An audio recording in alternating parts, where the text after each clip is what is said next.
Hello students, BNSS के इस lecture में हम इन्वेस्टिगेशन की मीनिंग डिस्कस करेंगे। इन्वेस्टिगेशन को भारतीय नागरिक सुरक्षा संहिता के सेक्शन 2 के क्लास 1 के सब क्लास एल में डिफाइन किया गया है। और इस डेफिनेशन को अगर हम देखें तो इसके अनुसार investigation includes all proceedings conducted under the भारतीय नागरिक सुरक्षा संहिता, मतलब ये BNSS, for the collection of evidence. इस वर्ड को आप हाईलाइट करेंगे, फॉर कलेक्शन ऑफ एविडेंस। तो इन्वेस्टिगेशन का मतलब हर वो प्रोसीडिंग है जो कि कंडक्ट की जाती है for the purpose of collection of evidence. तो इन्वेस्टिगेशन का पर्पज क्या है? Collection of evidence. It is conducted by A police officer. Investigation conduct कौन करता है? पुलिस ऑफिसर करता है। और उसके साथ साथ पुलिस ऑफिसर के अलावा भी or by any person other than a magistrate, या कोई अन्य व्यक्ति जिसको जो कि अदर देन मजिस्ट्रेट है, who is authorised by a magistrate for investigation. तो कोई व्यक्ति जो अदर देन मजिस्ट्रेट है लेकिन जिसको मजिस्ट्रेट ने अथराइज किया है। तो अगर हम थोड़ा डिटेल में देखेंगे तो हम ये पाएंगे कि बीएनएसएस के अंतर्गत अगर कोई ऑफेंस कॉग्निजेबल ऑफेंस है तो वहां पर पुलिस ऑफिसर को ये पावर होती है कि वो स्वयं से इन्वेस्टिगेशन स्टार्ट कर सकता है और उसके जो भी रिजल्ट्स आएंगे वो कोर्ट को भेजता है। लेकिन जो अदर देन कॉग्निजेबल ऑफेंसेस हैं उनमें इन्वेस्टिगेशन तभी होती है जब मजिस्ट्रेट ऑर्डर देता है, बाय ऑर्डर ऑफ मजिस्ट्रेट। तो मजिस्ट्रेट ऑर्डर देता है तो मजिस्ट्रेट इन्वेस्टिगेशन के लिए ऑर्डर किसको दे सकता है? पुलिस ऑफिसर को भी दे सकता है, या किसी ऐसे भी व्यक्ति को ऑथराइज कर सकता है जो कि पुलिस ऑफिसर नहीं है। मतलब magistrate other than police officer को भी ऑथराइज कर सकता है।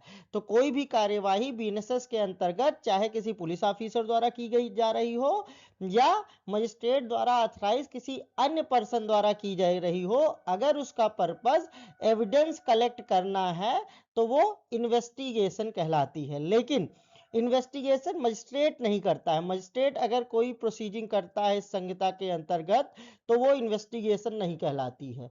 तो अगर वो इन्वेस्टिगेशन नहीं कहलाएगी तो क्या कहलाएगी? वो इंक्वायरी कहलाती है। तो इन्वेस्टिगेशन हमेशा पुलिस ऑफिसर करता है या मजिस्ट्रेट द्वारा कोई अदर पर्सन करता है, लेकिन इन्वेस्टिगेशन कभी भी मजिस्ट्रेट द्वारा नहीं की जाती है।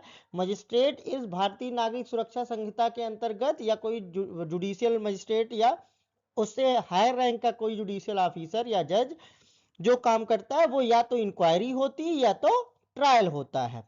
अब इंक्वायरी और ट्रायल में क्या अंतर होता है?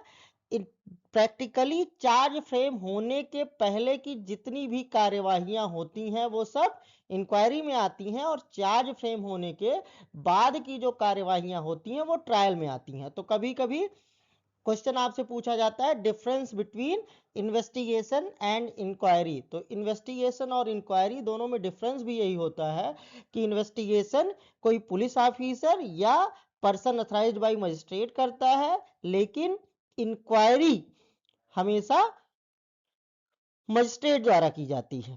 इनको इन्वेस्टिगेशन का पर्पस कलेक्शन ऑफ एविडेंस होता है, और इंक्वायरी का पर्पस क्या होता है? इंक्वायरी का पर्पस ये होता है कि जो भी एविडेंसेस आए हैं वो सही है या गलत है ये निर्धारित करना, और अगर उन एविडेंसेस के आधार पर चार्ज फ्रेम हो जाता है तो उसके आगे की जो प्रक्रिया कहलाती है वो सब ट्रायल कहलाती है।